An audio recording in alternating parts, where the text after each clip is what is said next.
高雄林园文化街东林西路这搭，便啊渡鸟要迁徙时阵，就有真侪婴仔停伫咧电报山顶头，路面的真侪鸟仔屎。不过，昨煞是有民众发现讲，竟然阁有婴仔死去摔伫咧遐，怀疑讲是市府伫咧电线顶头抹伤侪赶鸟的药造成的。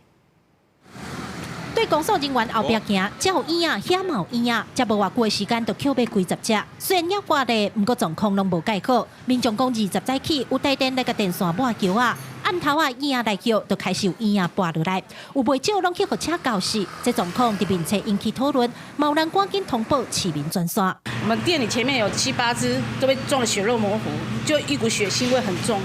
然后我们想说怎么处理，又怕说晚上像这样子，因为昨天下午就已经很多只死在这边了，那你在晚上的话，怕对死的更多。到底是用对种的 GBG， 这个 GBG 内底的成分是不是符合相关的一个规定，或者是他在操作的时候用的量有较济。当地民众拢毋捌看过这种情形，怀疑药啊监护安全。林园区公所表示，近日有民众骑车因为涂骹鸟仔屎发生车祸，所以公所才会向农业局讨经费，要用抹药的方式来赶鸟仔。这种药啊，别位公所捌用过，因才会来采经。想要到陆续发生婴仔跋落来涂骹，2日早起公所甲农业局来现场会勘，下晡台电会赶紧来处理。因为会发生这种效果，其实也不是本所乐见的。它的涂料是放在那个台电的那个黄色的套管上，那